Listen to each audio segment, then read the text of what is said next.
Wow, that was like sudden silence as soon as I sat down. That's amazing. Let me stand up actually, because I feel like I'm too low there. I'll bring this in.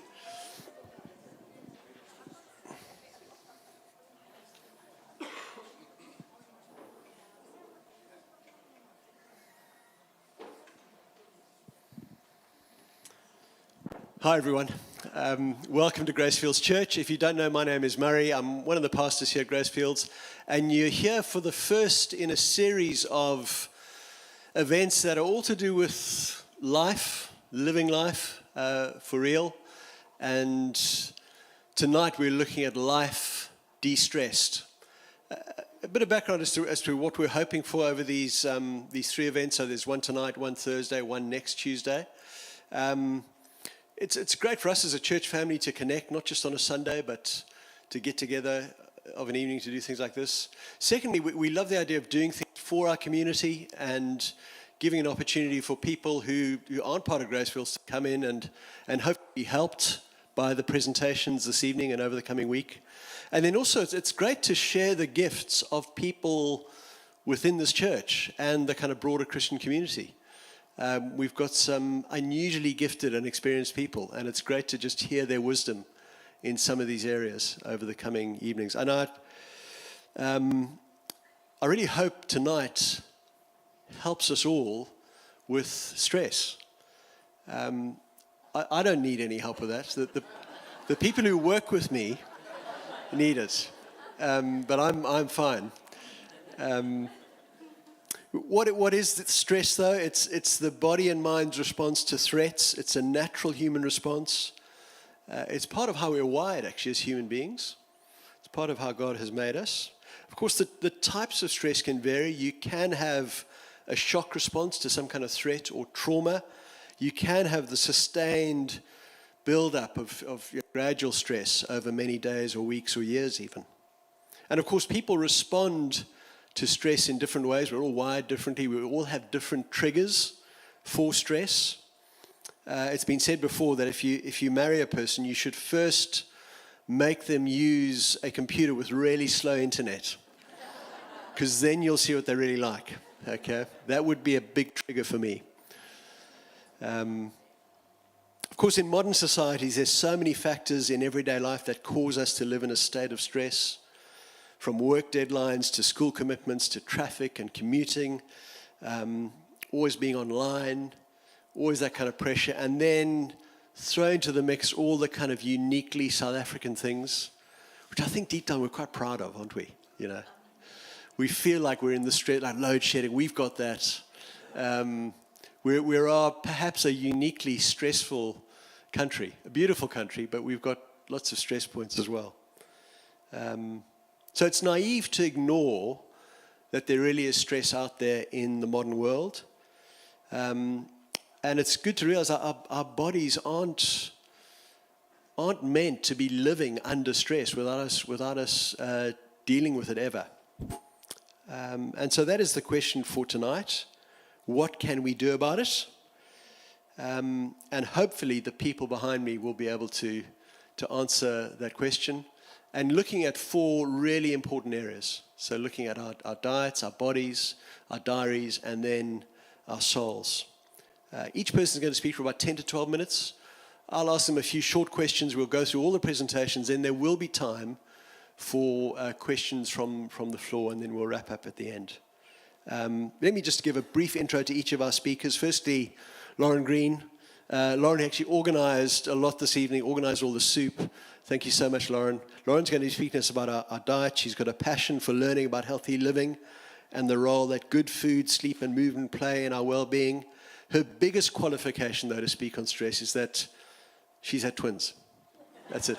Ask any parent. Just say, I've had twins, and that's qualification enough. I stayed with someone recently who has 9 kids. Can you believe it? 9 kids. And I asked the mom, how do you do it? And she just said, oh, it's actually fine. The younger ones just kind of raise themselves. So that's good to know. Then Kerry Smith is talking about stress in our bodies. Kerry is an internationally qualified Pilates teacher who's passionate about improving wellness through movement. And there are quite a few people here at Gracefields who would walk into church on a Sunday looking a lot more kind of crooked and bent up if it weren't for Kerry. Okay? She helps a lot of people in this church with Pilates and various things. Marcus Barak on my left is going to be helping us with our diaries. He's a senior program manager at Gumtree, 20 years of experience in senior project management. I've been to his house. I've seen his workspace. And you can draw two conclusions as you look at the workspace. Firstly, he's obsessive compulsive. Secondly, he does pay a lot of attention to organizing himself well and organizing his space and being efficient. So we look forward to learning from him. And then finally, Carl Johnston. Carl studied biblical counseling and then has got a PhD in pastoral studies. He has many years' experience in Christian ministry, currently at Jubilee Community Church in Obbs, where, among other things, he has led their counseling ministry and built up their counseling team over many years. Is this? That's showing a red light, by the way, so maybe warm up some batteries. He says in his bio that he does get anxious. I'm not sure. Carl's actually 3 years older than me, and look how young he looks. No, he's not. Yeah. I don't know how old he is, but he looks good for his age. He looks, yeah. Okay, enough from me. Joe, why don't you change this? I'm going to hand straight over to Lauren. Yeah, over to you. Can everyone hear me? Good evening. Stress and food. There's so many, like Murray said, there's so many levels of stress that are endemic in our lives. And there are lots of things about stress that we can't control. Right now, sorry, let me just hook my mic in. Am I lowering down? There we go. We're going to have a little chat, like Murray said, through the role that food plays in stress. So, we're going to look at 3 different questions. Firstly, we're going to say, does food add to stress? Secondly, we're going to ask if food can help reduce stress. And thirdly, we're going to say, are there any practical things that we can do? Now, I want to do a quick survey. There are two common responses to stress. For those that can't bear the sight of food when you're stressed, put your hands on your shoulders. For those that want to eat anything and everything, the sweeter and the saltier, when you're stressed, put your hands on your head. I'm absolutely the second. We all have different responses to stress, but one thing that is absolutely true is that stress does affect our appetites and the way that we eat. So our first question, does food add to stress? So I am going to show you a little experiment. It's almost like a junior primary experiment. Okay, imagine we are our bodies are this little bottle of Coke. Okay, this is our stress body. Okay, we know Coke is fizzy and it's stressed. Okay, and I've got a few little chickpeas here, little raw chickpeas, and we're going to add them in. Does anything happen? Not really. Okay, now those of you who've got kids might know this experiment. You know the Mentos Sweeties? Okay, those of you who know are already laughing. Let me try not to ruin this entirely. Nice, cool experiment. That was just 2 little sweeties. Okay.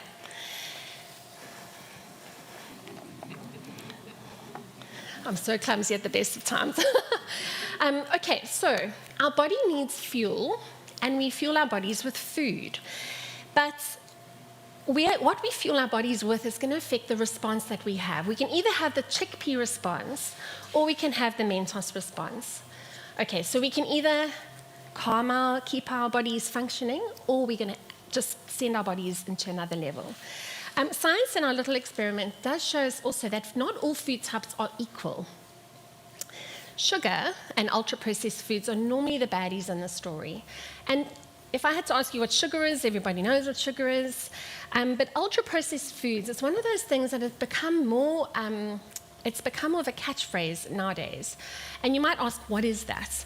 Well, ultra-processed foods is when manufacturers take food, they change its form, they add in lots of sugar and all sorts of other ingredients, and they have their end products. Now, there's reasons why they do that. Most of them are to do with keeping them having a longer shelf life. You know, the bread that lasts 7 days, if you buy a fresh bread like that bread there, it'll be stale by tomorrow. It's got nothing else added in. There's a reason why in manufacturing they add stuff in, but that doesn't always play a positive and helpful role in our bodies. So I want to have a little challenge for you. Next time you go into your kitchen or into the grocery store, have a look around and see the ingredients that are on your labels.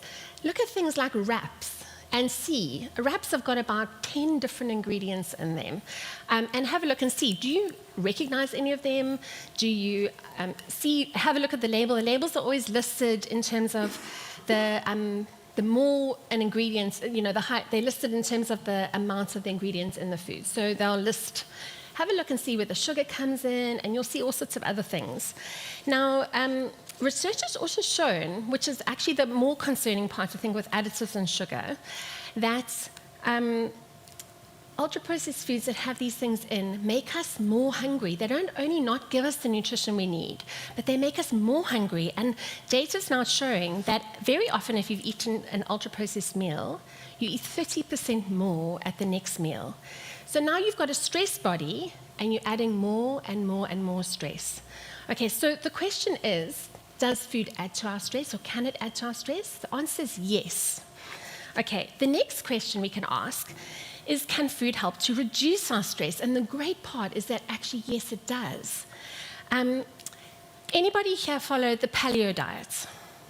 Vegan, Weight Watchers, Way Less, any of those things? Okay, I'm not a dietitian, so I'm not going to tell you what diet you should follow. But the thing that all of those diets have in common is that when you follow them, you almost entirely reduce your sugar, and you cut out the processed foods. You eat foods in their whole form.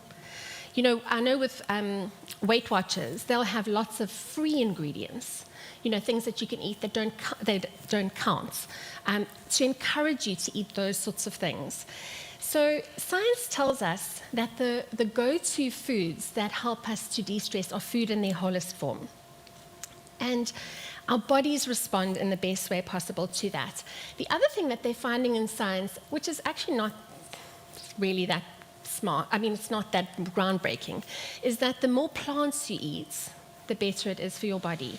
And there's lots of sayings going around now about eating the rainbow. So the more variety you have, the better it is for your body. And they're not talking about volumes of it, just variety.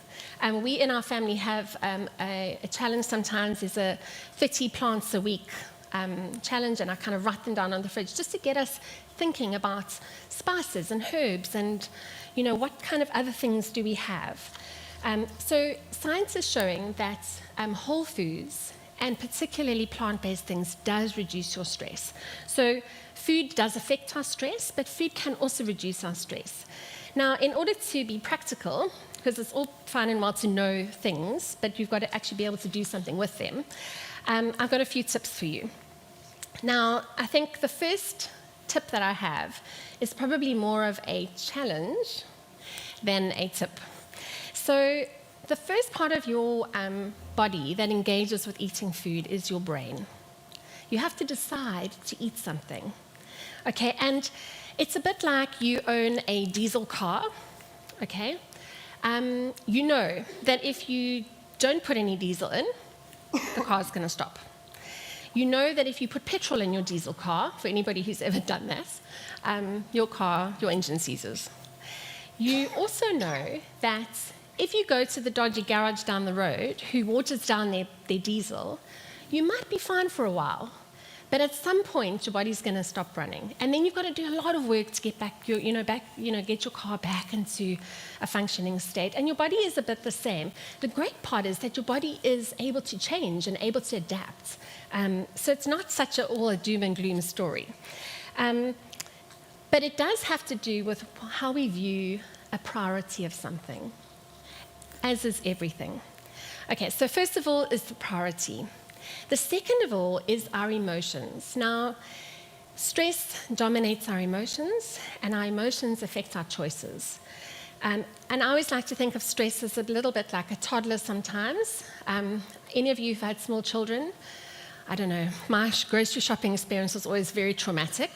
There invariably was somebody crying in the pram the whole way along, and then I had to navigate the checkout aisle where there were sweeties and chocolates, and I was like, and by then my kids decided that they needed all of those things, and that just led to more stress. And actually sometimes I was the mother that bought those things. And sometimes I was the mom that said, no, this is not a good choice. Okay, sometimes I find that I have to talk to my body in those emotions, a bit like I talk to my toddler children, going, I know that you want this now, but actually it's not the best choice for you. And that's hard. But sometimes it's the best thing, because actually what you do then is you feel much better afterwards. In the moment, you might have wanted and had the desire, but afterwards, actually you feel much better for the choice. Okay. Tip number 3 is planning. Now, I'm sure that when most of you are like me and you're stressed, you go, I don't have time to plan. And I'm hoping that Marcus will give us a little, a few tips on how to do that. But what I do try and do is take little windows of time, 5 minutes, 10 minutes. Sometimes it's sitting in the car waiting for my kids at school. Sometimes just for a few days, let me think, okay, how can I make a choice? And that's, if you don't plan, you're going to respond and grab whatever you need. And I always like to think of it as planning in the calm so that I don't have to think in the stress. Okay, another friend of mine plans meal rota. She has about 10 meals that she has. They're enough to do her weeknight meals, and she changes them up. I find my family get a bit bored if I have the same structure, but we do work off a system of some staple pantry items, and then we change it up. We see what we've got in the fridge, what is fresh, what is in season, and all of those things. If you have a meal plan, it also helps with grocery shopping. I don't know how many of you have wandered around the shop thinking, oh, I've got to plan a meal, and then I think I'll grab this, and I think I'll grab that, and then you get home, and then you've left something behind, and then you can't make that meal, and you're like, oh no, now I've got to make another, Actually, it saves all of that. If you've got a plan, it saves that.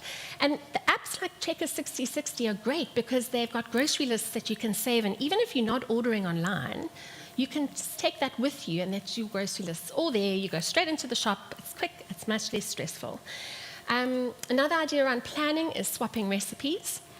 I love it when a friend of mine sends me a tried, tested recipe that is one pot that's even better. There's also lots of resources online where you can find budget-friendly and healthy recipes. Another friend of mine, what she did was quite different. She got together with 3 friends.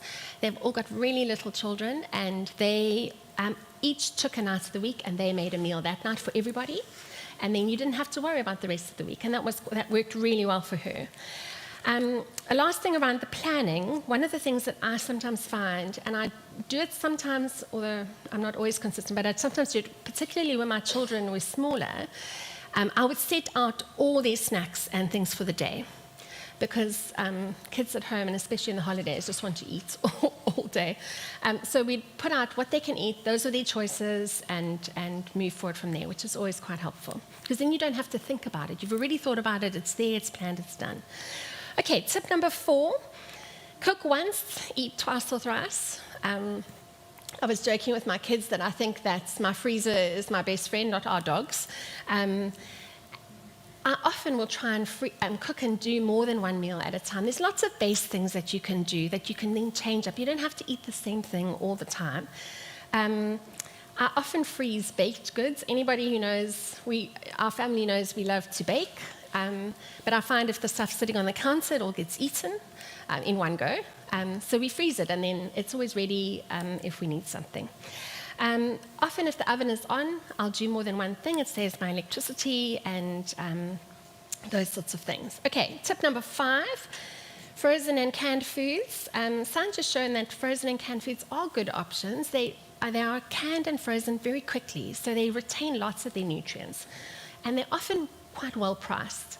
So definitely have a look at that. And then costs. Tonight's soup options, which I tried to choose a variety of things. Most of them came out at a maximum of 15 Rand a serving with the bread. And I bought, and we had opted for ciabatta, which was fresh. So there are always other options on that. So I think food doesn't have to be, it can be delicious, and it can be efficient, and it can be, healthy without costing an absolute fortune. Okay, hack number 7, my last one. Bring back the fun. I think sometimes cooking can feel very onerous, especially when you have to do it every single day. I know with my girls, when they were little, we have always tried to cook. I've tried to cook with them. I really struggled when they were little because I don't like messy. I don't like mess at all, and I'd kind of clean up after them as they were going along. But actually, they got moved through that quite quickly, and the more they engaged with the food, the more that they enjoyed it. And I found that actually now they pitch in, and actually they're not only pitch in, they're expected to help. And many hands make light work. So, it's not only left to one person to do things all the time. Even if they're little things, just chopping a tomato, just the little things. Okay, I'd just like to add a disclaimer as I finish. Please don't think that my family eats only sugar-free, whole, organic, homegrown vegetables, because we don't. We don't. Sometimes we make good choices. Sometimes we don't make as good a choices. That is life, and especially a stressed life. But what I want to encourage you is that making even a 1% difference in your day makes a difference. It's a bit like that old saying that look after the saints and the rands look after themselves. It really is possible. So, to summarize, food can affect our bodies and make it more stressful. It can also help us de-stress. And making even the smallest changes can make a big difference over time.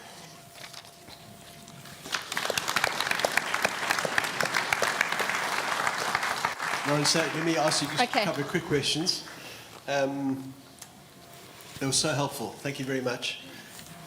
Quickly, is there, I might be totally off beam here, but is there, in your experience, do you know of a kind of, not a superfood, but a food that you've discovered over the years? Man, we're missing out on something here. This is a food that we don't really know about. We don't appreciate the benefits of it. Anything spring to mind there? Well, I think it depends on what year you ask. There's a superfood every few months, and I think that as I read up and as I investigate, I think it's more the variety that is more important. Because I don't think our bodies are made ever to get one thing from one whole food. So does that? And look, a good treat can be a stress reliever. Tell me. Yes. No, it can be, Murray. I have it on good authority from my daughter that chocolate fixes everything. One other thing, stressed spelled backwards. Desserts. So there we go. Exactly. Can't be bad. Final question. Caffeine. Some people have to have a cup of tea in the morning. Probably all drink coffee through the day, and it's something pleasing about having a cup of coffee. Yeah. What are your thoughts on caffeine? So there's that saying that if you cut out caffeine, you cut out 60% of your desire to live. No, I actually there's lots of research done on caffeine, and I actually just read an article recently saying that caffeine is actually very helpful as a post-recovery drink. So if you're exercising and that actually it helps your body to recover. I'm a firm coffee first thing in the morning, sometimes 2 or 3. But I think it's all in moderation. I think that's more the key. Awesome. Okay. We'll take questions later on, and Lauren will be around afterwards, but I'm going to hand straight over to Kerry. Okay.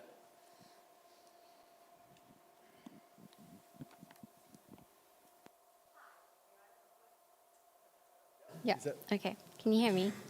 Hi. So I think that in terms of stress, when people hear the word exercise, Everyone gets a little stressed in and of themselves. Your shoulders tense slightly, and we have that internal voice going, we should probably doing a little bit more exercise than we currently are. But in reality, our bodies are designed to move, and we crave movement. You know, from the time a baby is able to sit, that baby is trying to crawl. And when it can crawl, it wants to stand. And when that baby can stand, it's desperate to walk. And when toddlers learn how to walk, they discover the joy of running.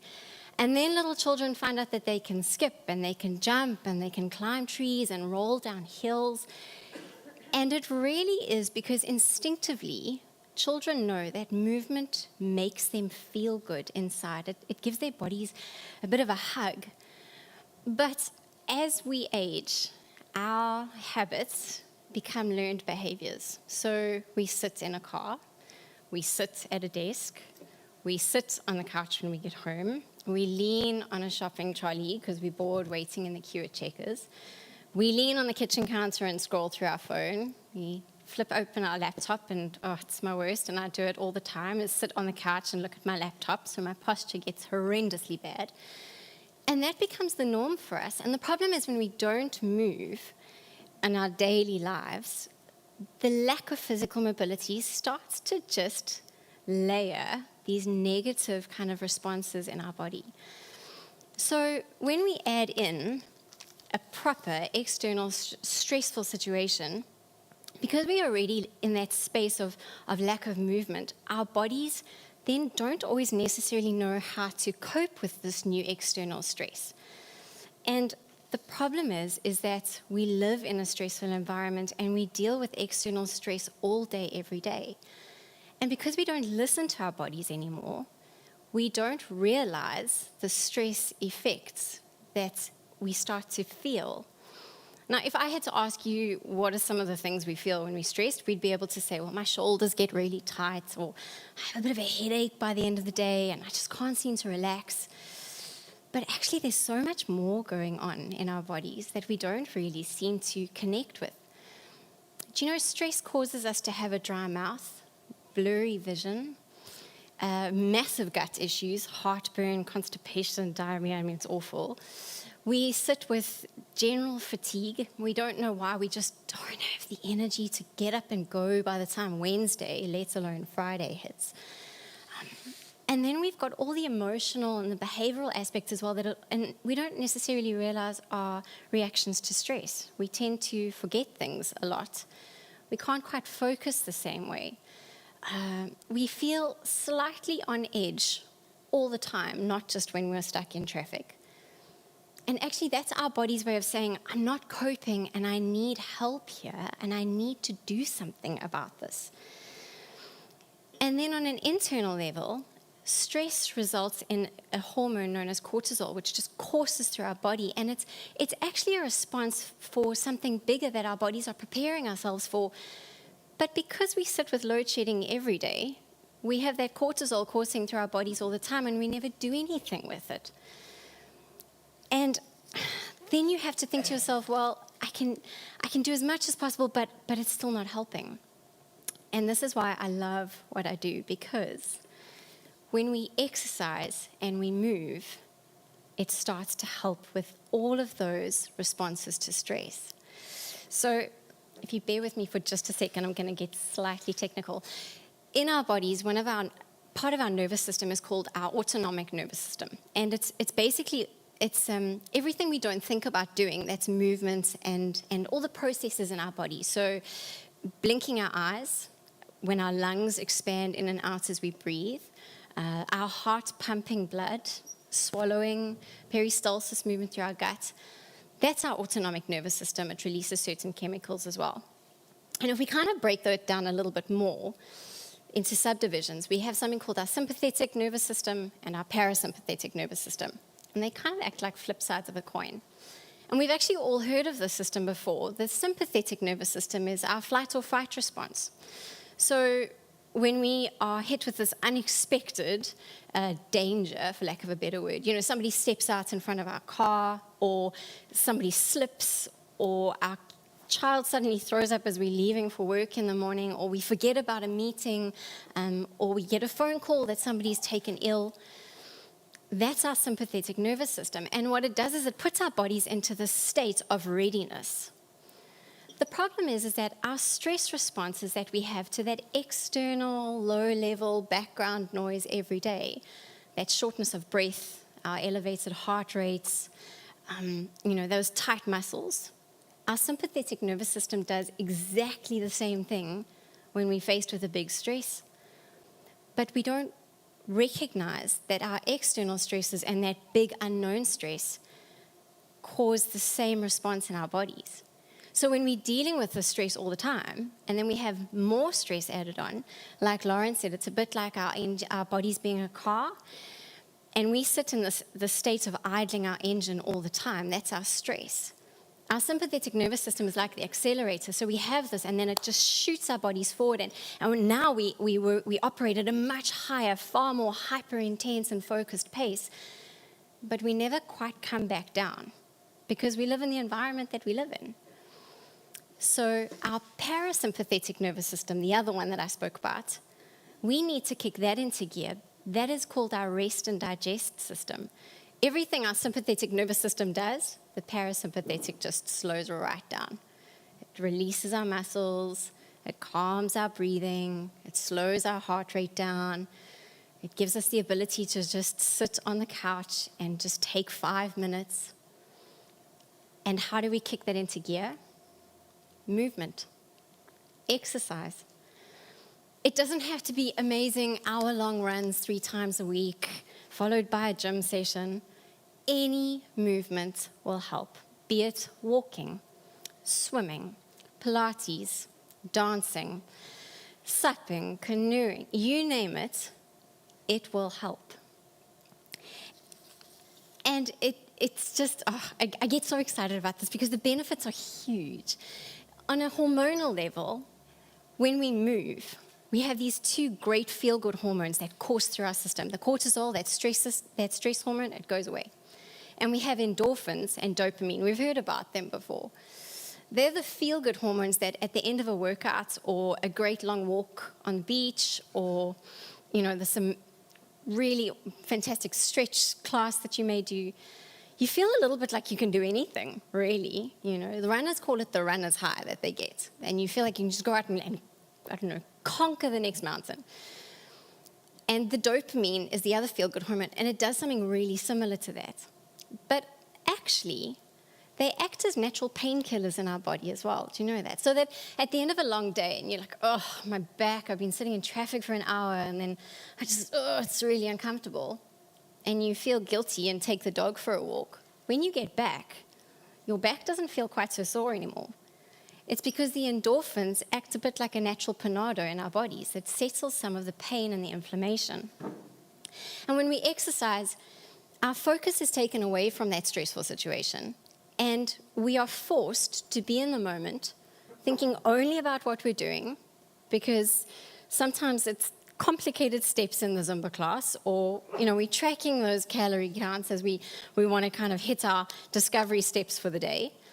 And so we have to be there. We can't be in this negative kind of, I've got a meeting in the morning and I haven't done this and I still have to cook.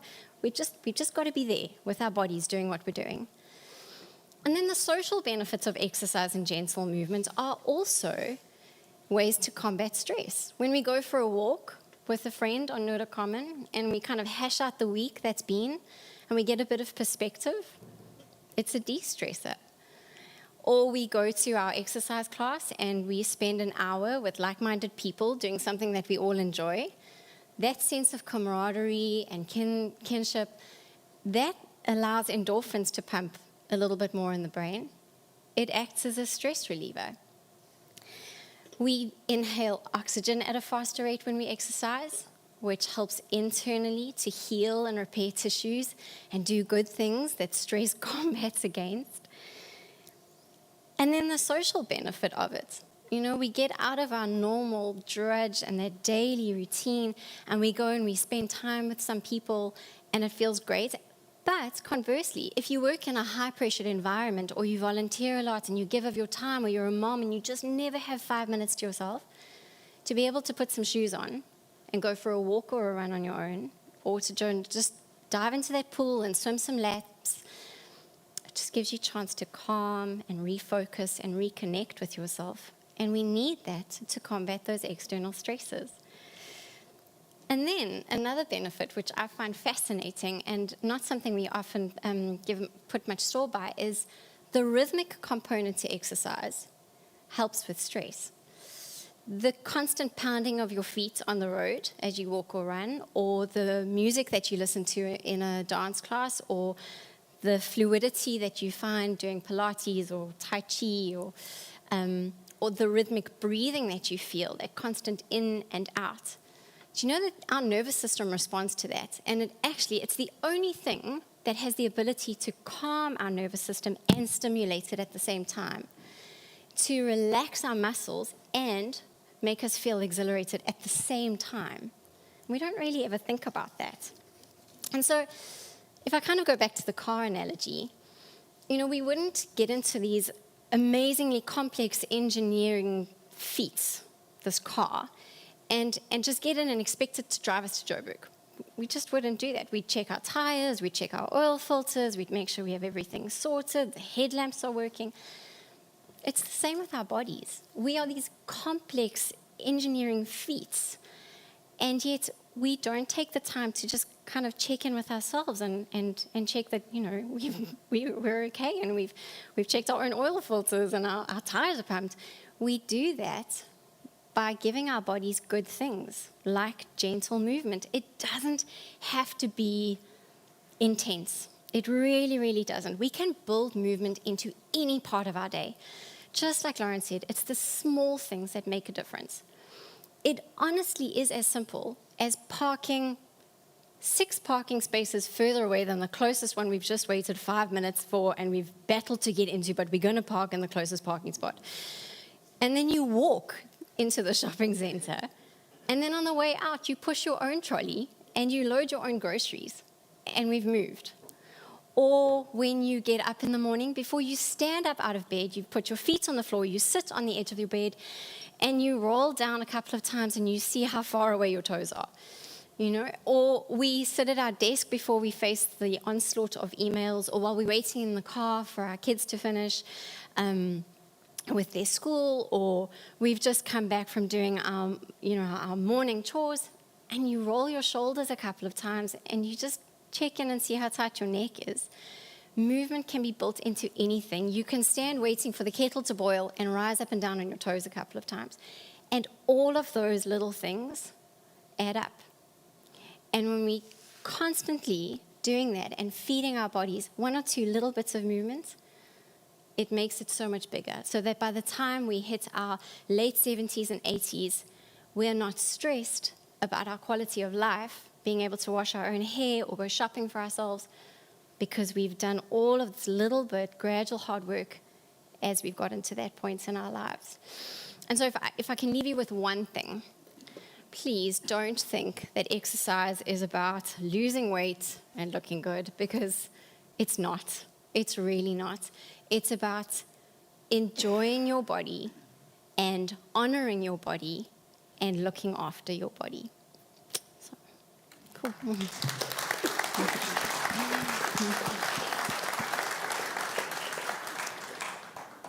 Kerry, thanks so much. It was super helpful. Given that I know you're a Pilates instructor, yes. and we've all heard about Pilates. Yes. Hands up who's done Pilates. Okay, that's probably about half of it.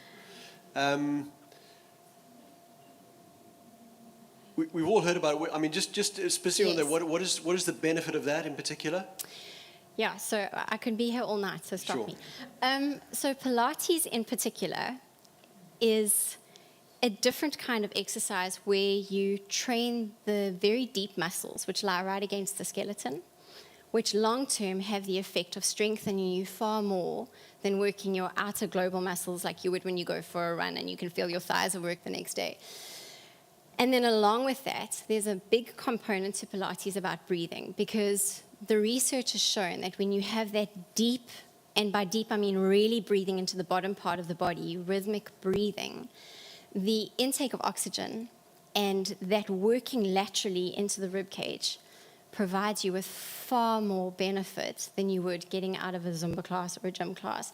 Not to say that those are wrong. They're very important, and we need that kind of training in our lives. But I think part of the reason that Pilates has just taken the world, it just took off, is because it's achievable.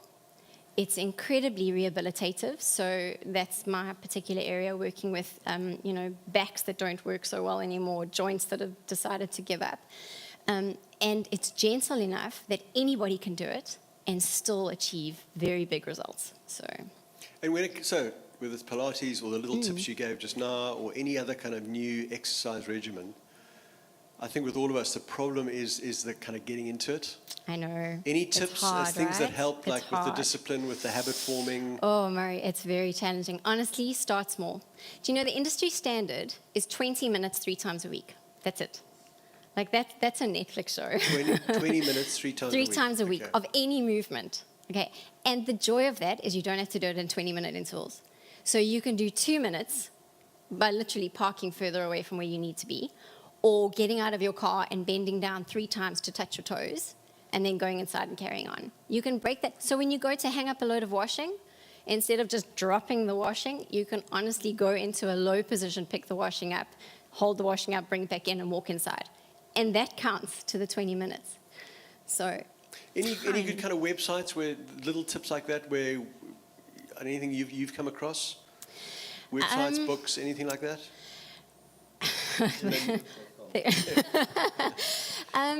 there are quite a few. If you were interested in going to look for something like that, go and look for functional movement. Okay. If you Google functional movement, you'll come up with some really good options. Yeah. Awesome. Yeah. Kerry, thank you so much. Cool, Round of thank applause. you. That was great. Thank you.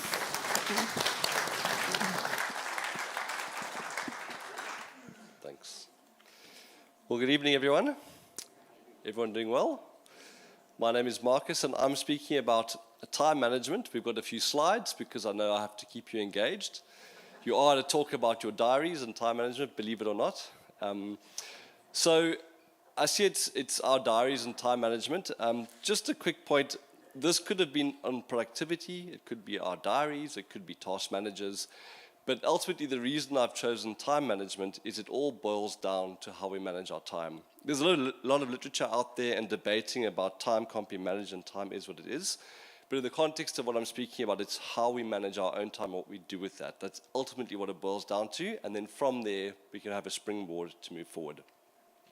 Before I start, I thought it'd be important to tell you maybe who I am and what I do. And please take this from where it comes. It's not a look at me session. It's as I've mastered and looked more at time management and tried to become a student of these concepts, which I'll touch on in a bit, I've been able to add more and more to my plate over the time. So for those of you who don't know me, I'm Marcus.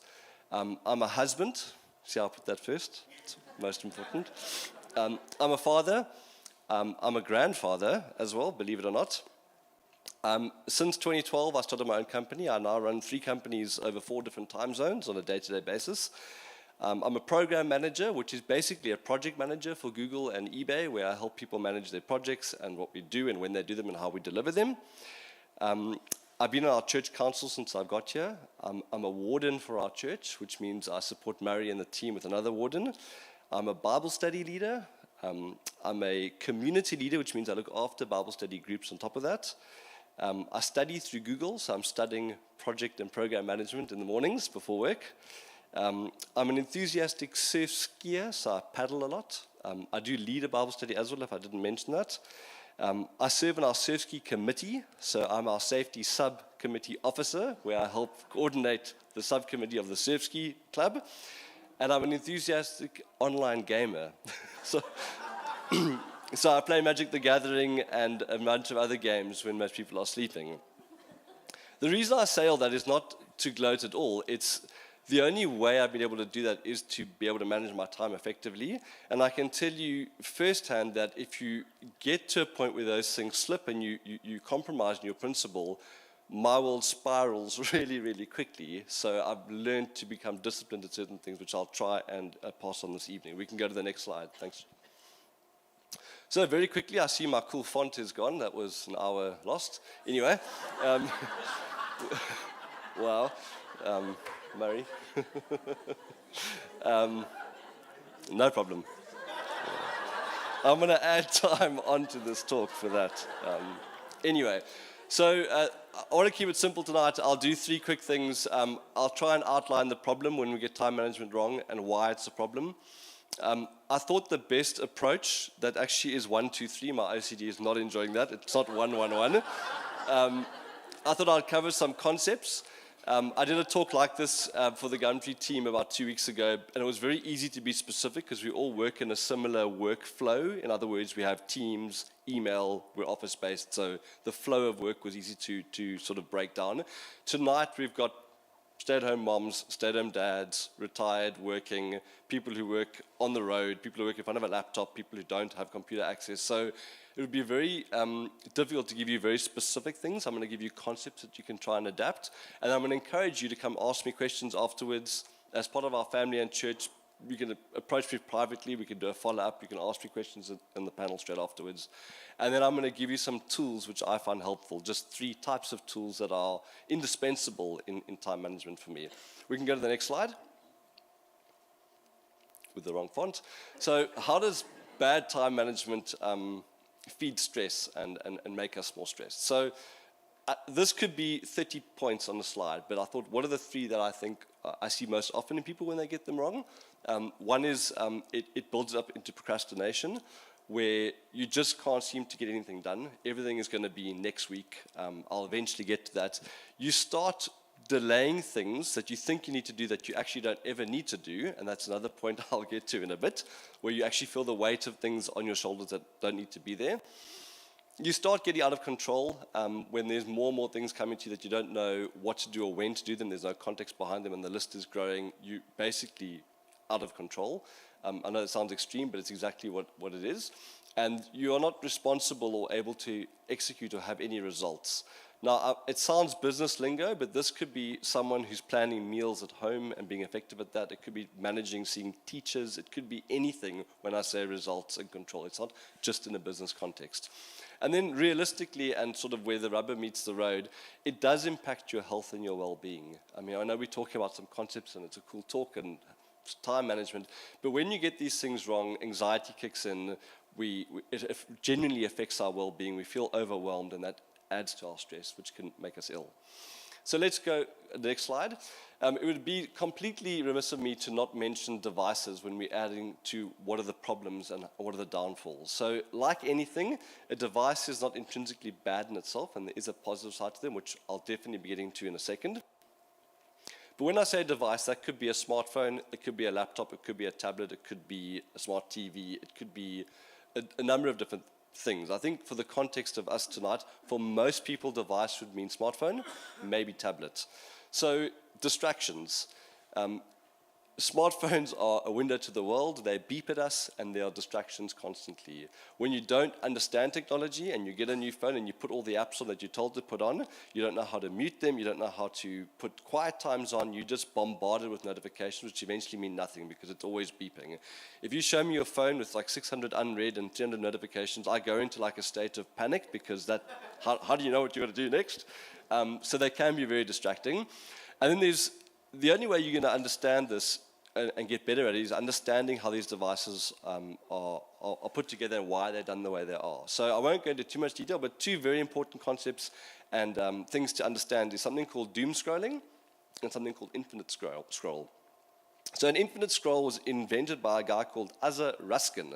He was a Mozilla Firefox engineer when he started his career. And to this day, you can go Google him. He deeply regrets inventing infinite scroll. The impact it's had on humans' productivity, our mindset, our depression has been astronomical. And for those of you who don't know what an infinite scroll is, in the old days, you would scroll to the bottom of a page and you would stop. Or you would finish and have to go to the next page maybe, but you read what you wanted to read. Nowadays, you can just scroll, right? And it just keeps loading and loading and loading. And that's a huge time drain, and you start getting funneled down holes. There's something called doom scrolling, which is a negative context, but what it means is you get reserved content about something. So you go and read load shedding, and then you get popped up another article, and similar article, and down the rabbit hole you go. 3 hours later, you look up, and you've now read a bunch of stuff that probably wasn't true, and you've wasted a whole bunch of time. So you need to understand those concepts, and I'll give you a tool or two that can remove you from that equation completely at the end. Notification overload, I've touched on, and then downtime disruption. When you don't understand the tech and you put your phone down, how many times do you put your phone down to go to bed and it beeps, and you just quickly look, okay, so put it down again, turn over, beeps again, let me just check that one again. It keeps us up. So it actually affects our ability to rest. And for those of you who've heard about the blue light and blue light keeping you awake, that's not true, by the way. The reason your phone keeps you awake is because the content is exciting. The blue light affects your eyes. Sure, it can give you an eye strain, but blue light filter's got nothing to do with keeping you awake. That's because the content's exciting, so you keep watching more and more and more. Anyway, those are the problems. I'm sure there's many more from devices. Can we go to the next slide? Thanks so much, Chris. Cheers. I actually wanted the Coke. The positives behind devices are also huge, but let's touch on 3 of them quickly. So I've got there, in the device, if you learn how to handle a device properly in your pocket or right at your easy convenience, you've got a calendar, you've got reminders, and you've got task managers at the touch of a button. And those are very powerful tools, which we'll get to in a second. You've got speed, convenience, and access. So for those of you who want to get things done mobily or in the kitchen or working around or shopping, you have the ability of sharing a shopping list, of answering someone, of doing something very, very quickly when you've prioritized it properly. And then lastly, you've got very efficient ways of communicating. You can do things mobily that you've never been able to do before. Smartphones aren't the big bad wolves that people think they are, and obviously they have a lot of benefits when used correctly. Next slide. Thanks, Ryan. Cool, so let's move to the concepts. We don't want to go over time on the time management talk, because that would be bad. But the 3 concepts I wanted to put forward are simply what they call GTD, or getting things done. It's as old as the hills. It's a concept by David Allen. It's 20, 30 odd years old. It's obviously evolved because technology evolves, devices evolve. Calendars, notes, tasks, and why digital. So let's start with GTD. Very quickly, this isn't set in stone. This is a framework that you can then adopt and change for yourself. And I'll touch on what these are for you in a second. It's capture, clarify, organize, review, and engage.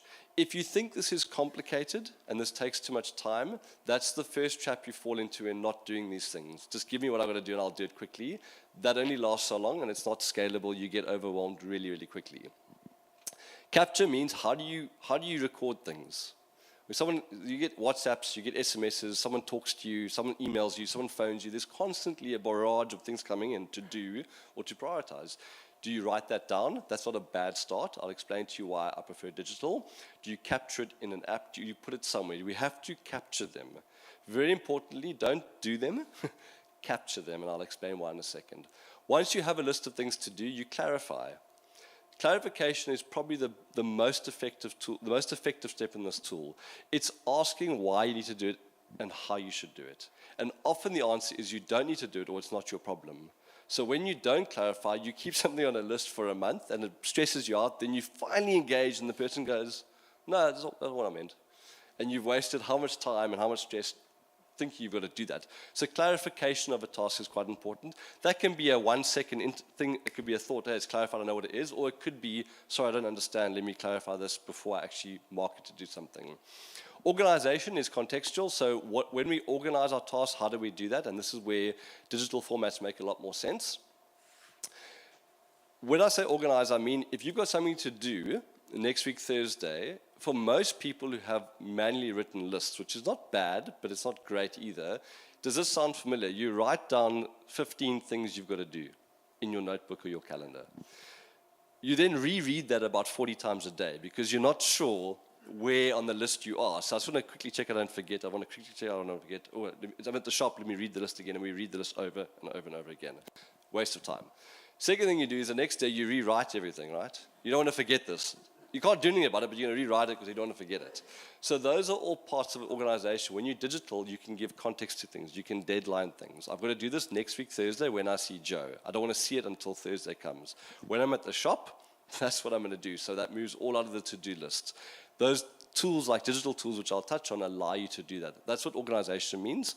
Review is a great discipline to be having. It's probably one of the later skills to learn, but reviewing things is maybe a weekly review where you have a sit down for 20 minutes, half an hour, and reviewing everything that's on this list, on the later list, on the due list, on the tomorrow, on the overdue list.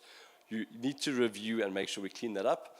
And then the engagement step is doing what you need to do, which you can jump from capture to engage quite quickly.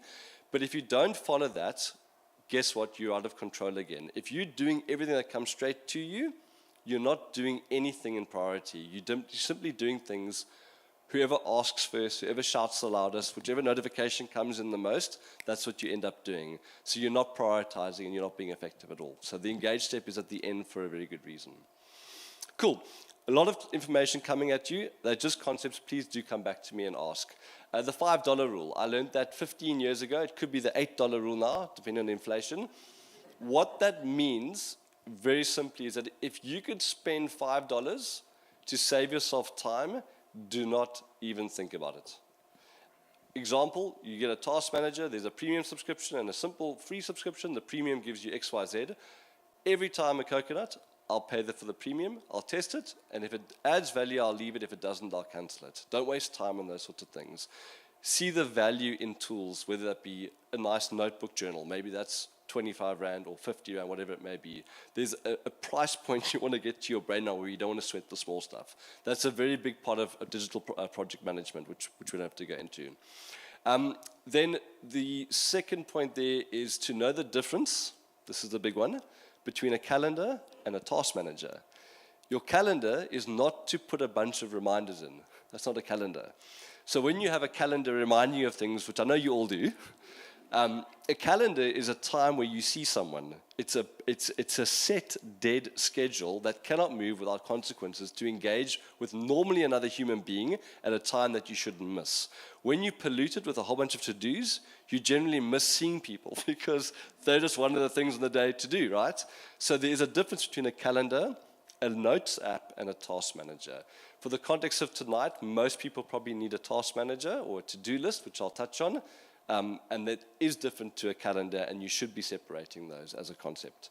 And then why digital? I think I've covered this already. There's far more ability to give tasks context and to not rewrite things, because when they're digital, they're there and you can move them around, apps specifically. Let's jump to the second last slide.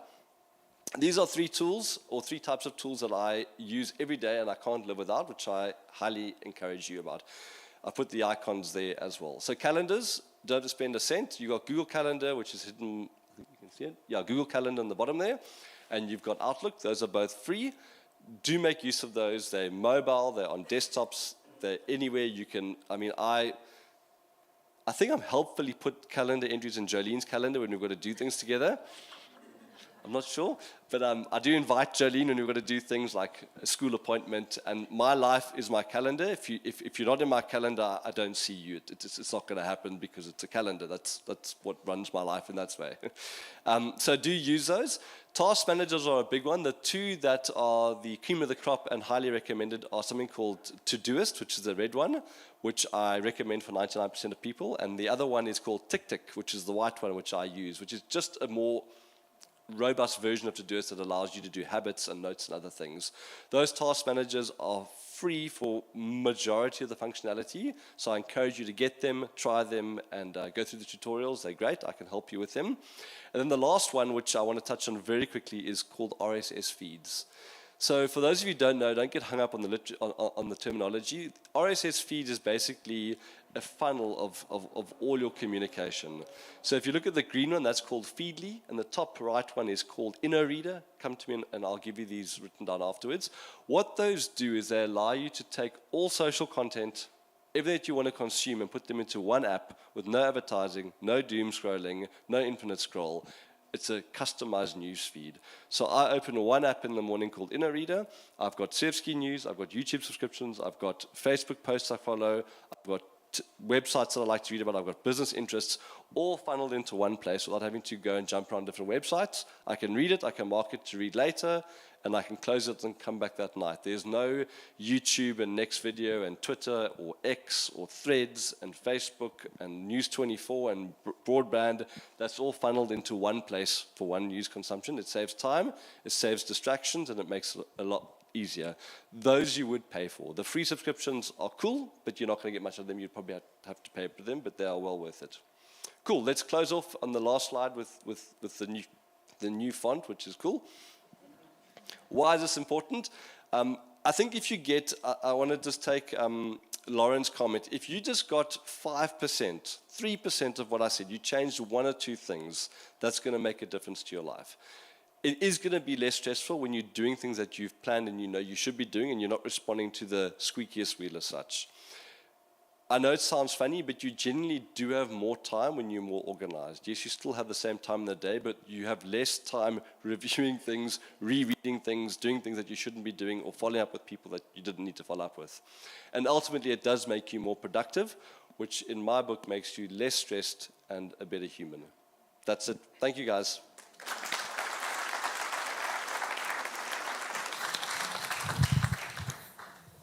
Marcus, thanks so much.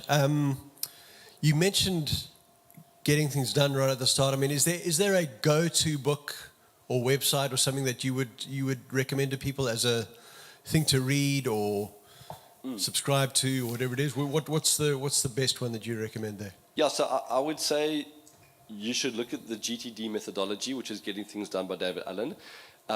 It's very well known and adapted. I don't think you need to read the whole book. I don't think that would be a good use of time. I think you could probably watch a 5-minute video and learn those concepts out the box and then start adapting them.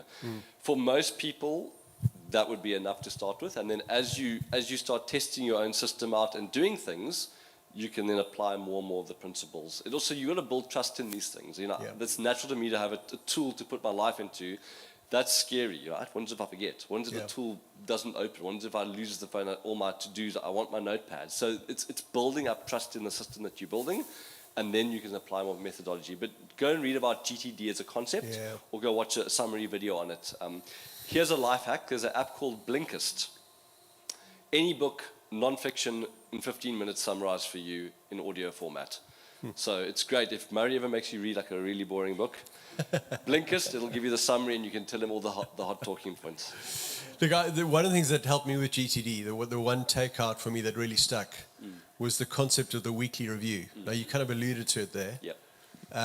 That really helped me at the start of a week. I normally do it on a Sunday night or Monday morning.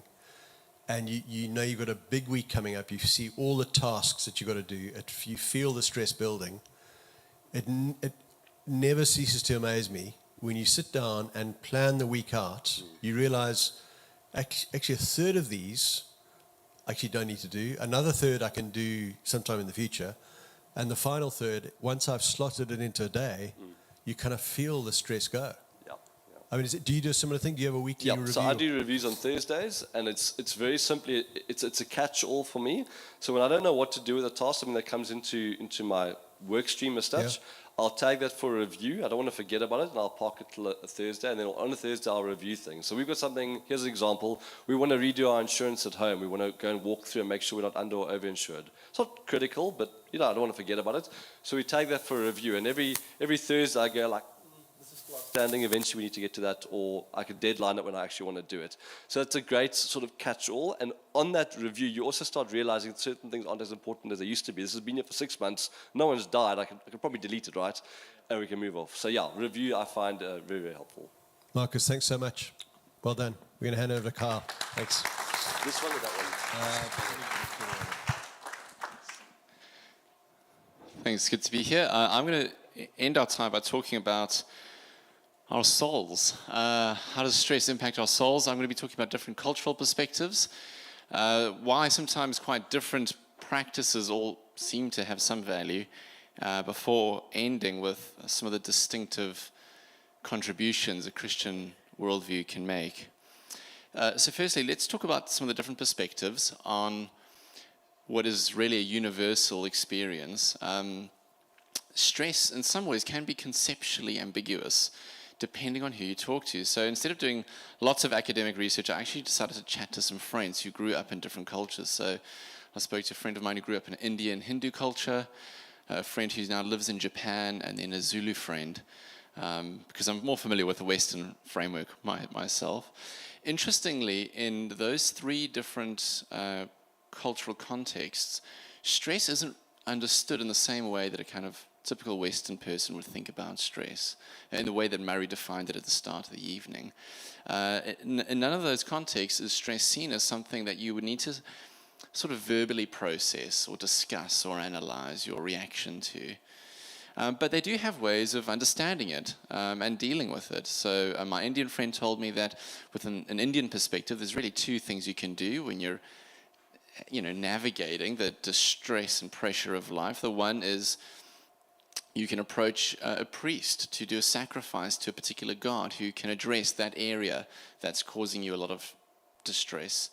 That's one option. He said it's kind of complicated by the historical background of a caste system, because if you are lower down, part of that is part of the order of things. So it's not quite as simple, but you can essentially go and try and alleviate the situation by appealing to a particular god. The other option is through meditation, actually losing a sense of how connected I need to be to the material world.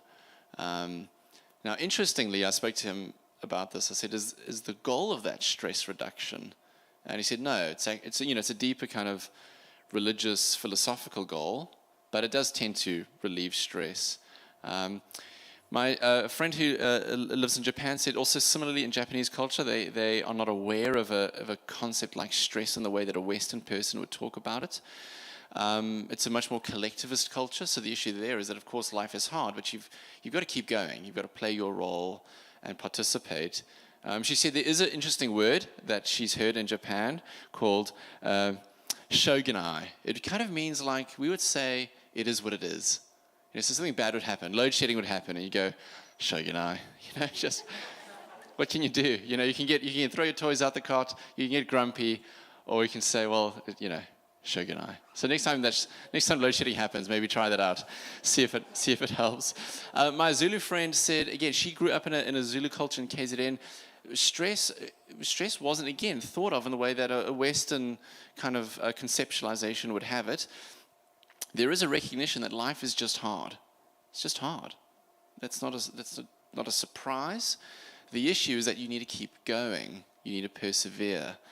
So I said, well, what happens if you have a total breakdown? She said, well, that is a problem. That might be seen as a moral problem, might be seen as a spiritual problem. And of course, explanations of problems will always be a signpost to a solution. But again, the issue there, she said, is can you keep functioning? Interestingly, she said, in a South African perspective, there is a growing generational gap. And she's noticed in Zulu culture between an older generation and a younger generation that is much more aware of mental health. As a kind of, in the way that a Western conceptualization has it. So even there, relationally, that can actually be quite difficult in terms of parents connecting with their kids. I thought Mary did a great job of summarizing some of the kind of typical Western perspectives around understanding stress as an emotional response to life's pressures. Again, as Mary said, a number of people see stress as kind of a normal part of life. The issue really is when does it become unhealthy? When does it impact us negatively? When it starts to impact our day-to-day functioning? The points I'm just trying to make here very quickly is that there are actually a wide variety of perspectives on stress across the world, but there is a universal experience. People might call it different things. They might have different ways of dealing with it, but life is hard. And there's two little implications I want to make. If you find life stressful, you are not alone. People across the world experience the hardness of life, right? So you're not weird, you're not unique, you're not odd. You are very normal if you find life stressful. It is hard. The second thing I think is worth saying is that, and you will know this, stress is not pleasant. People don't like being stressed, so we should be compassionate to each other and gentle to each other. If you're having a really bad day, a really stressful day, You'll know how important it is when someone is gentle towards you, maybe a little bit more forgiving than perhaps they normally are, and we so appreciate that. So those are the variety of perspectives. What about the different practices? Well, because there are such a wide variety of perspectives, there is a huge variety of practices, and sometimes it's quite surprising to think that quite different practices can be helpful. I'm not going to review all the various practices that different cultures engage in. I will mention why I think different practices can be helpful, though. I think they tend to do at least one of three things. Firstly, practices that help tend to recognize the need for us to engage with our environment. Right, so if you're stressed out, you have to actually deal with your life. You'll have noticed this. It doesn't go away. You need a way to engage with your life. So practices that encourage engagement with your environment are helpful. Planning, prioritizing, what we've heard, decluttering, minimalism. Sometimes there's the need to persevere. A few years ago, there was quite a popular self-help book called Grit. If anyone saw that, it was about resilience, persevering. I was interested to note a couple of years later, someone wrote a book called Quit, which actually is about it's not just about persevering. Sometimes you do need to make a change. Sometimes you actually need to know when to leave a relationship or when to leave a job, and there are barriers to doing that are unhelpful sometimes, and you need to really think seriously, not just about persevering, but sometimes pivoting. So anything like that that's going to help you engage with your environment will tend to be helpful. The other reason why I think various practices can be helpful is they recognize the role of the mind. In kind of Western, therapeutic modalities, we've got the talking therapies, CBT, some of the more psychodynamic ones. Those can also help you think about not just my situation, but how I'm interpreting my situation. The story I tell myself about the situation. I'm in the story I tell myself about who I am. That's a big part of how I respond to my environment. Again, like I said, Eastern meditation plays a role. I won't go into the kind of philosophical, religious background to that practice. But again, the recognition that actually how you think about your situation really shapes the way you respond to it. And practices that help people tend to recognize not just the need to engage with your environment, but the role of your mind. And then finally, practices can be helpful, I think, because they recognize the importance of the body. And I thought what we've heard tonight has been really brilliant around nutrition, exercise. I've got a friend he would swear that his life has been changed by learning how to do breath work. And it's amazing when you kind of you see how some of this stuff works. You think, this is incredible. So exercise, rest. Of course, the other one is medication, which deals with the biochemical side sometimes of stress, and seeing a psychiatrist, getting information about that can also be really helpful. It is interesting, I would say, as a pastor, I've noticed kind of extremes around this stuff with dealing with stress. I think the one extreme is someone saying, the only thing that matters is my soul. As long as I'm just, trusting God, whatever, that's all I need. That doesn't really take into account how God made us. The other extreme can be, well, all I need is the right, physical, practical interventions, and what's going on in my soul doesn't matter at all. And I think that also is a kind of an extreme that doesn't really work. So there are a variety of perspectives, there are a variety of practices, and a number of these are helpful and interesting, and they have their own wisdom. The reason these things endure is because they work for people at some level. But I want to end just by mentioning two distinctive elements that the Christian worldview offers. The first thing to realize, I think, in terms of what Christianity teaches us, is that stress is processed relationally with God. In other words, the Christian approach to handling anxious thoughts, fears, stressful situations is not just cognitive, although it does involve that. It does involve thinking through your situation, but it's more than cognitive. It is taking that conceptualization, taking your understanding of a situation, and talking to God about it. The Bible says that we have a Father who loves us. We have in the Lord Jesus an older brother, and in the person of the Holy Spirit, a comforter and a guide. We can actually take our cares and concerns to the one who cares for us. That's what Psalm 55 says. We can take our cares to the one who cares for us. And so anxiety is processed relationally, not just cognitively, although that is part of it. And of course, the way we do that in the Christian worldview is through prayer, by talking to God. The second particular distinctive that I think Christianity contributes to this discussion about de-stressing is recognizing that the story of God reframes the way I understand the stresses in my life. So it's a kind of a reframing of things. It doesn't mean they go away. It doesn't mean they become less difficult. It doesn't mean that there aren't practical things to still deal with. But when I put the stresses of my life in the context of God's eternal story, I see three things. I see perspective, I see meaning, and I see hope.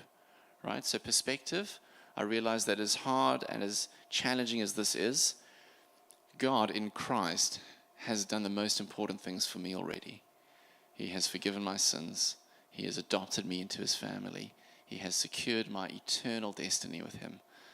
And so even though things in this life are stressful, there is often loss and frustration and grief and all sorts of things, the incredible message of Christianity is that the most important things have been taken care of. So we get perspective.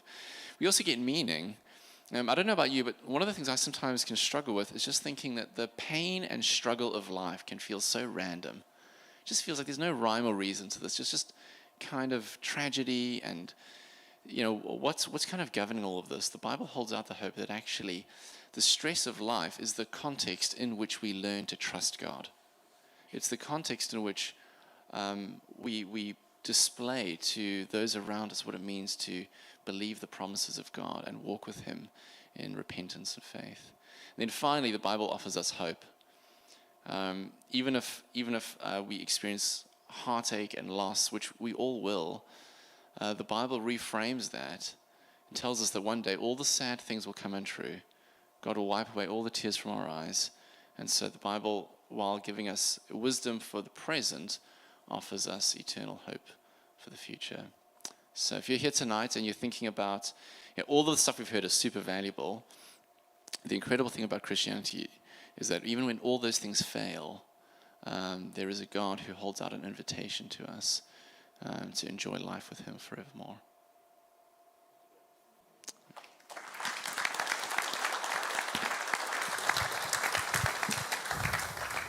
Carl, thank you very much indeed. Can I ask you just one thing, maybe a scenario, and I feel free to, even circle back to some of the things you said, but the scenario, maybe somebody here tonight where you're so stressed or you're in a particular situation which is particularly sad or just kind of all-consuming, and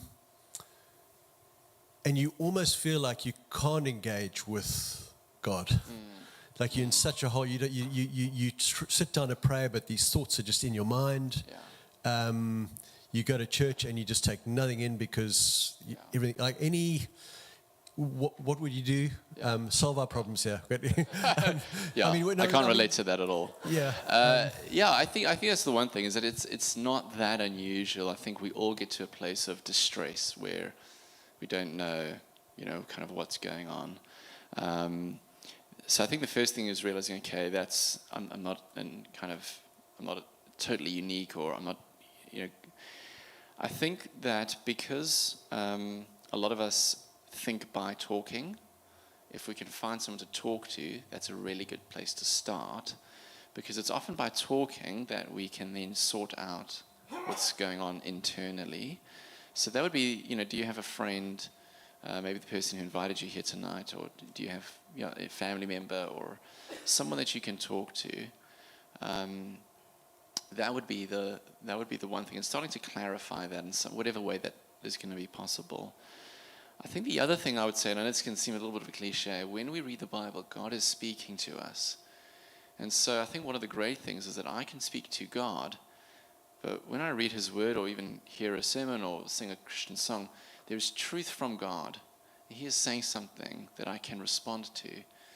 And so I think knowing that the Christian God is a God who communicates is really helpful because he speaks into our lives and into our situations. But starting with a friend is helpful, realizing that God speaks to me because I can then respond to that. I think sometimes when we're anxious, we don't know we don't know where to begin, we don't know what to say.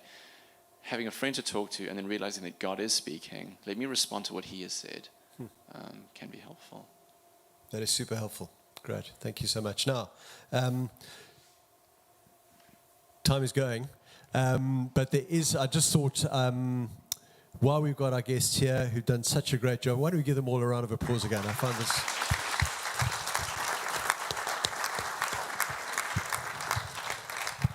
There's a microphone here. Quick time for questions from the floor. Yeah. Any questions for any of the panelists? There you go, right at the back, Amy.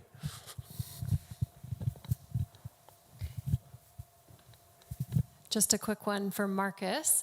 I couldn't hear if you said to-do-ist or to-do list with an L. To-doist, so T-O-D-O-I-S-T.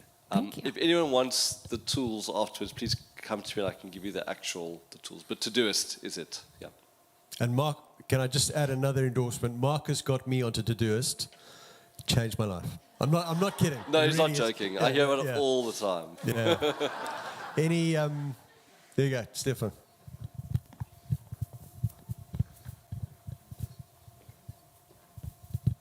Thanks, guys, for all the prep that you guys did. Now, what can you guys say to help us leave this evening and not go home stressed about needing to go and do a meal plan, get active, and go download all those apps? So I'll say make a list. like clarify it and put it all down. That's for me, but... I mean, if you guys have just got one nugget you'd like to leave everyone with, can you think of something? If you can distill it down into a sentence? I think, like we said, start with one thing. Just one thing. You don't have to go. I tend to be one of those overachiever people who want to start with everything and overhaul everything all at once. It doesn't work like that. Like Kerry said, if you can do one movement, or you can add one apple, or you can just add one note that helps you, I think that's a good place to start. And then you just take it literally step by step, and it goes from there. And it's not always the path that you think it will be. Sometimes things go quickly and you've added in movement that you never expected and you love it and it's fantastic and it was quick to incorporate. And other things are more of a chore and they take longer. So just start with one. That's a great summary, Lauren. I mean, just maybe pick up on something that Kyle said as well. I think linked to that, the idea of doing something with a friend or in community, I think often helps you get into habits, whether it's a spouse or church mate, whatever, they help kind of the habits keep going. Any other questions? Jason. Yeah, I've got a question here. Everyone reckons that you should be eating vegetables, but I'm like eating too many vegetables and legumes. Unfortunately, I have a atavistic Cro-Magnon troglodytic appetite for flesh. When I eat vegetables, I'm immediately hungry afterwards, and I'm just hungry for flesh all the time. Help!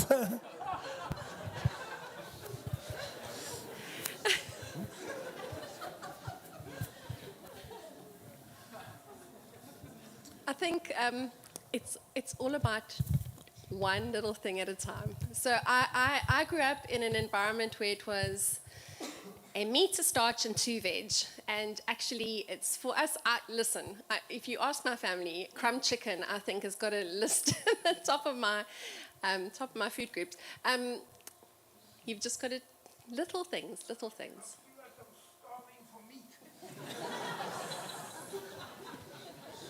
I have a question for Marcus as well. You said that it is a really good thing, obviously, to put everything digital, but isn't that counterproductive if you put your calendar and everything digital and your smartphone reminds you all the time and you're back on your smartphone constantly? How do you work that?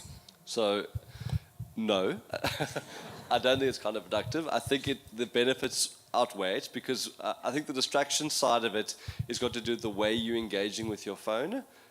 So if you know how to customize, set up, and discipline yourself around that, the benefits of the smartphone, or the device, should I say, far outstrip the manual side. Look, if it became down to I really only want to do paper, there's nothing wrong with that. There's just a far more efficient way of doing things. Knowing you a bit more than I know a lot of people here, you have a lot on your plate. There's far more you can do in a digital setting than you'll be able to do in a paper setting. So there's such small things that we've made changes with. Jolene is not a digital first person. Jolene loves books and writing, and that's fine. That's never going to change. We started to share a shopping list on Todoist and TikTok. It's a shared list. Whatever I put in goes there. Whatever she puts in goes there. That's the only way I can get Jolene to give me stuff at the shop at the moment. I can't say anything else. It has to go on the list because it just works. It's easy. It's one place to go. So of course there are the distractions that are going to be there, but it's going to be streamlining and disciplining yourself of what to engage with and how. And you probably get distracted more with doom scrolling, infinite scrolling, and recommended content because you're jumping between apps as opposed to streamlining it into something like an RSS feed, which is why I wanted to put that on there. That's made a massive difference for me. Cool. Guys, let's wrap things up. It's getting late. Oh, Tyler. One more. Tyler, okay, last one. Here we go.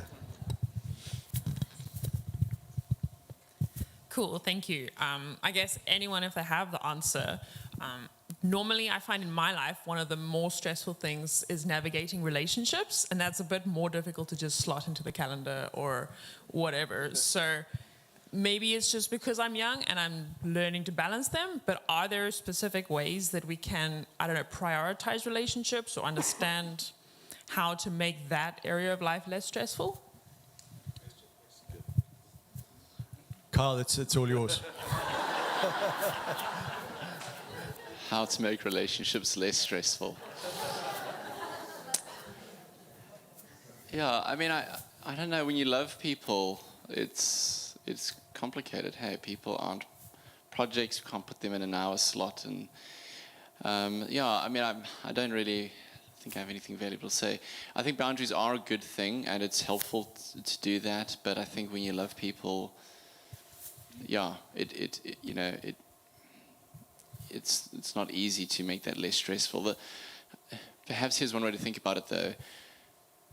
The depth of anxiety we have over certain relationships is an indicator of how much we care about that person.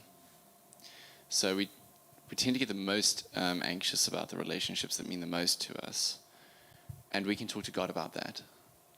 And get his wisdom from his word on that. So I think just by listening, in a sense, listening to your emotions around your different relationships is really helpful. Why do I feel this way about that relationship? Why do I find it difficult to maintain a certain boundary with a certain person? Let me talk to the Lord about that. Can I talk to some friends about that as well? So in that sense, listening to your emotions can be helpful. It's a great question. Yeah. Thanks, Carl. Okay, let me wrap up. Just throw forward just very quickly to a few things coming up. Thursday night, let me give a quick plug for that. Can I use that microphone, actually?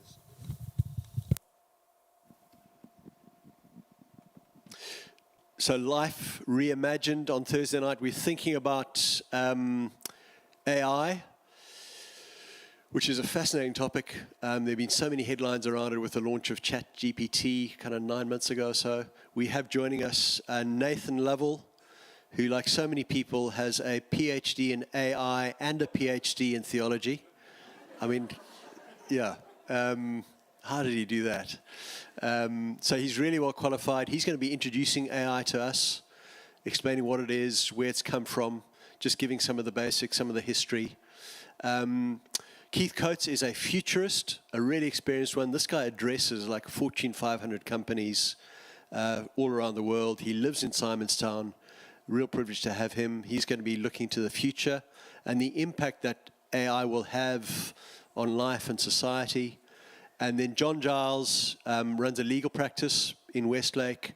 And a large part of his practice in recent years has been helping schools, companies, organizations understand the kind of the legal environment now that AI has come. So how do you use this stuff legally?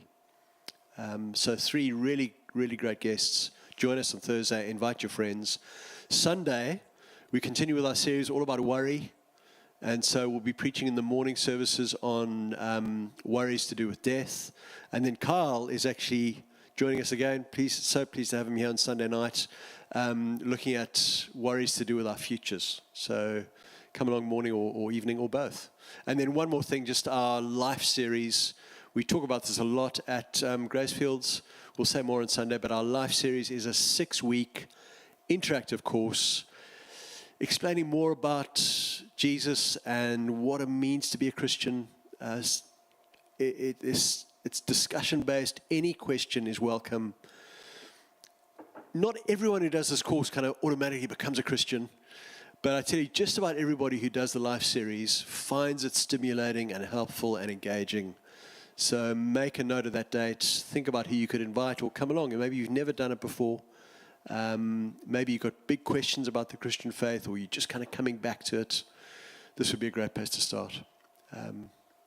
But look, thanks so much for joining us tonight. I hope it's been helpful. I found it helpful, and look forward to seeing you on Thursday and Sunday. Thanks to our guests as well.